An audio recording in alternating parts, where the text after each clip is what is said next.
ચાલો વિદ્યાર્થી મિત્રો, ઓનલાઈન એજ્યુકેશનમાં આપનું હાર્દિક સ્વાગત છે. ચાલો આજે આપણે જોઈએ ધોરણ 4 ગણિત.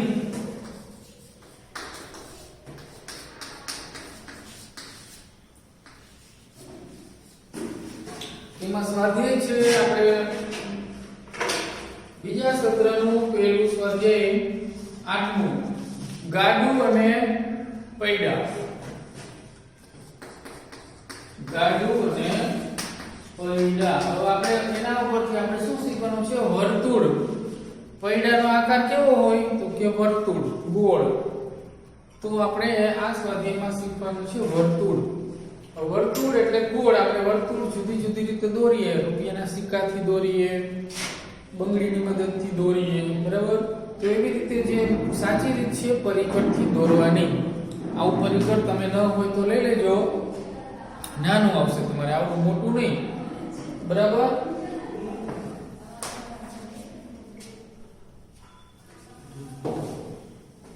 નાનું પરિકર લેવાનું. હવે આ પરિકરથી આપણે વર્તુળ દોરીએ. આ જે આપણે રાખીએ તે અહીંથી ડગવું ન જોઈએ, ખસવું ન જોઈએ. ત્યાં વજન દઈ રાખવાનો, અહીંથી ખસે નહીં. આ રીતે આપણે દોરશું.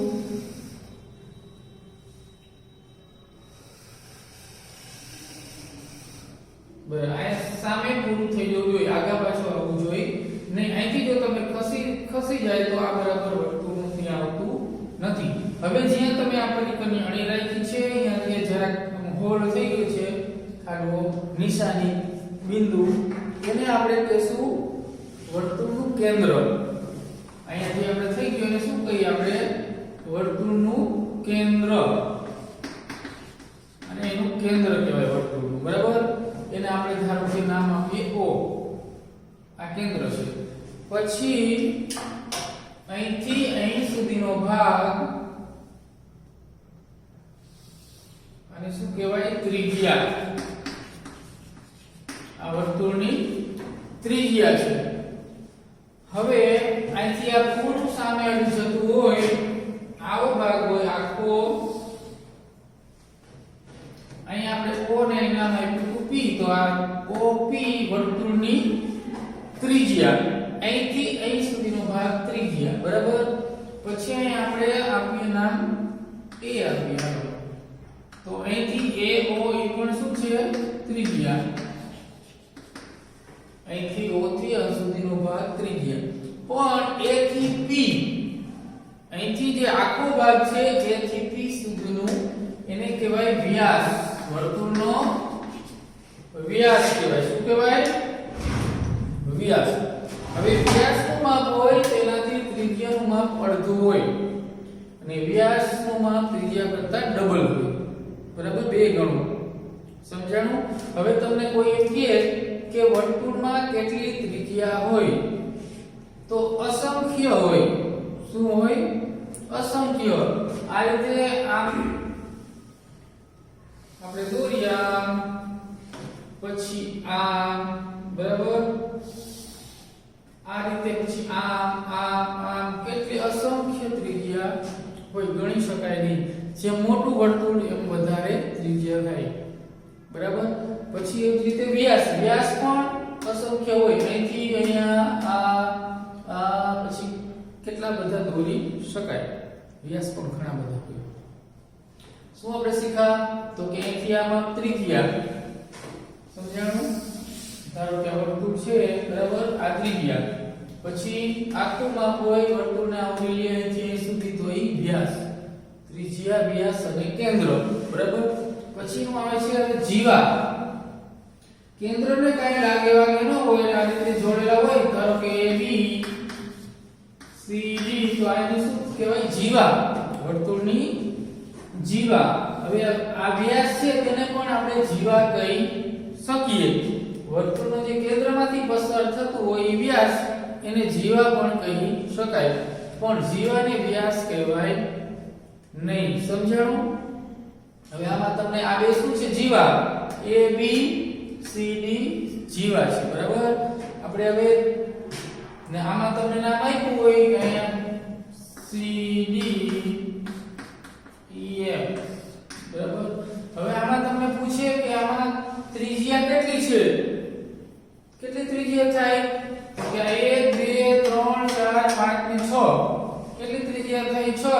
કઈ તો આ કેન્દ્ર લે OP આ બધી ત્રિજ્યા છે એની આ કેન્દ્રથી લે OP પછી બીજી ત્રિજ્યા OD પછી OE પછી OA અથવા તો AO અથવા તો OA બંને આગળ લખો તો પણ ચાલે પછી OC અથવા તો CO લખો કે OC લખો OC પછી OF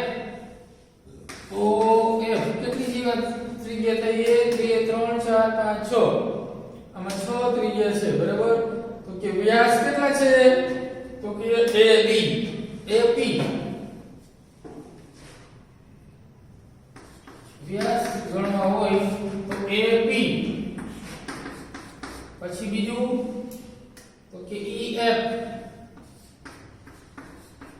અને ત્રીજું CD ત્રણ વ્યાસ છે કેટલા છે 3 હવે વ્યાસ હોય એની ડબલ જીવા હોય બરાબર ડબલ ત્રિજ્યા હોય 3 વ્યાસ છે તો કેટલી ત્રિજ્યા હોય 6 બરાબર આમાં 2 હોય વ્યાસ તો એની 4 ત્રિજ્યા હોય બરાબર આમાં આપણે 6 ત્રિજ્યા થઈ અને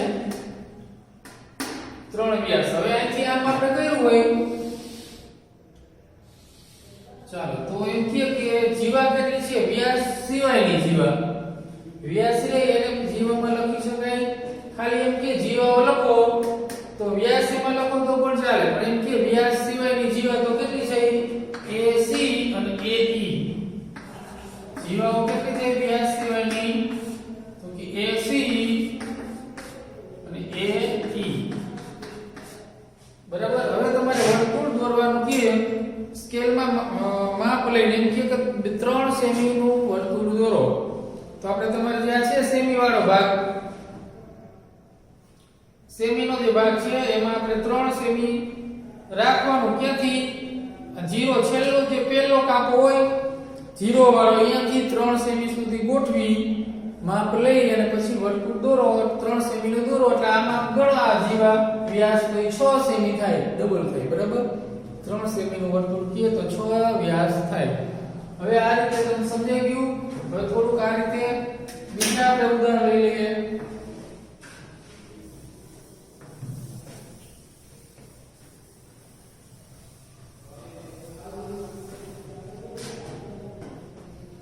ચાલો આપણે વ્યાસ જીવા ત્રિજ્યા સમજવાનું છે એટલે વર્તુળ હાથેથી દોરી લઉં છું બરાબર આ શું થયું એનું વચ્ચે હોય કેન્દ્ર બરાબર હવે તમારે કહેવાનું છે ચાલો તમને પૂછે કે આમાં ત્રિજ્યા કેટલી છે બોલો તો કેટલી ત્રિજ્યા છે 1 2 અને 3 ત્રિજ્યા થઈ કેટલી તો કે OA OB અને OC પછી એમ કે વ્યાસ કેટલા છે તો કે 8 AC બરાબર પછી આ દોરેલું હોત હા એમ કે જીવા કેટલી છે વ્યાસ સિવાયની તો DE અને BC જીવા બરાબર ચાલો હવે આકૃતિ પૂછો તમારી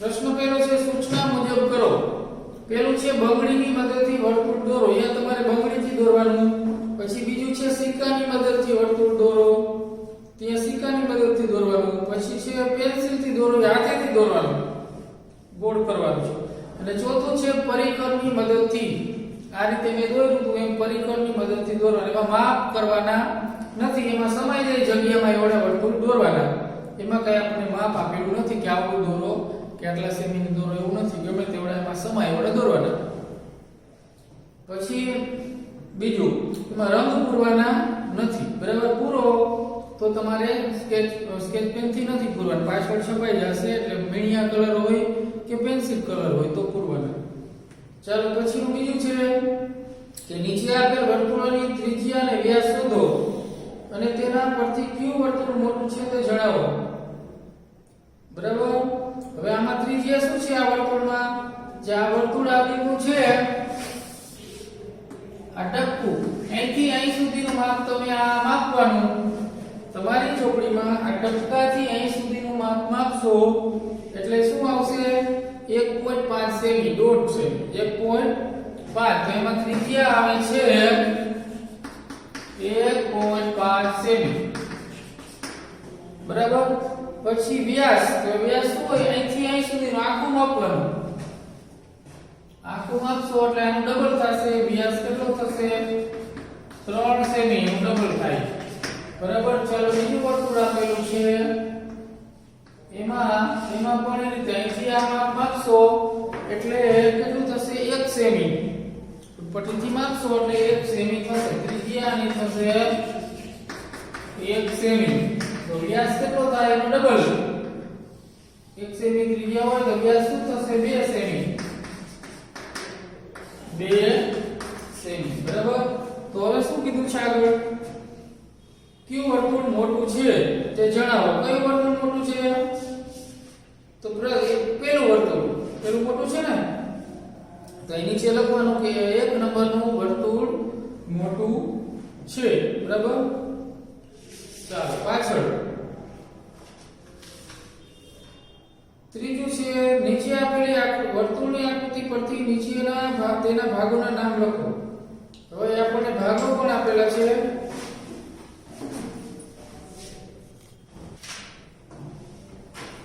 ચાલો હવે એના પછીનો પ્રશ્ન છે, પ્રશ્ન નંબર 3, આકૃતિ પરથી નીચેના ભાગોના નામ લખો, બરાબર. તો આકૃતિ આપણને અહીં આપેલી છે અને આ આપેલું છે, તો એમાં છે O. O શું છે, આ રીતે આપણે શીખ્યા તો કે વર્તુળનું કેન્દ્ર. O શું છે, વર્તુળનું કેન્દ્ર, ખાલી કેન્દ્ર લખો તો પણ ચાલશે. હવે AB, આ AB, તો AB શું છે, અહીંથી અહીં સુધીનો ભાગ વ્યાસ, શું છે AB કે વ્યાસ.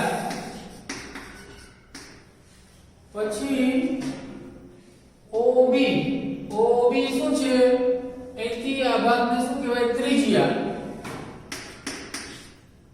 ત્રિજ્યા.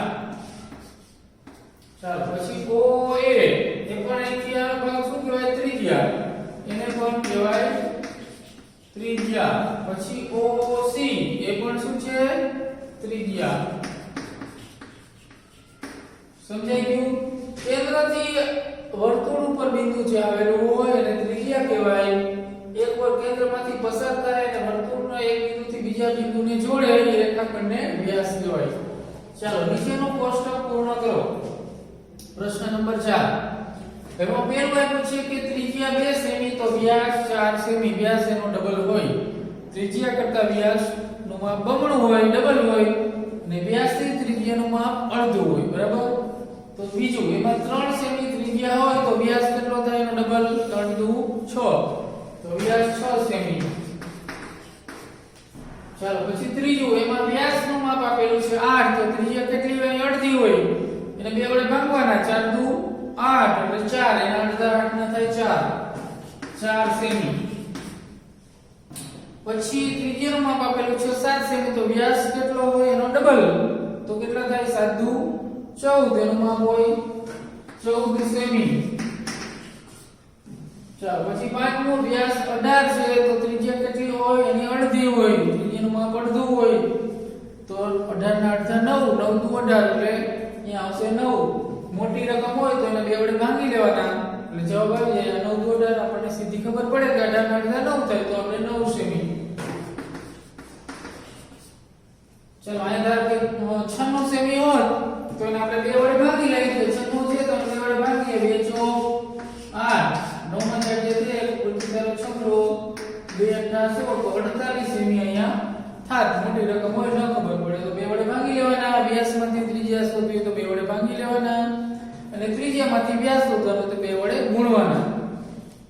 ચાલો છઠ્ઠું, 10 સેમી ત્રિજ્યા છે તો વ્યાસ કેટલો થાય એનો ડબલ, 10 દુ 20, તો 20 સેમી. બરાબર. આ રીતે આપણે મગજમાં બેસાડી દેવાનું કે ત્રિજ્યાથી ડબલ માપ વ્યાસનું હોય અને વ્યાસથી અડધું માપ ત્રિજ્યાનું હોય.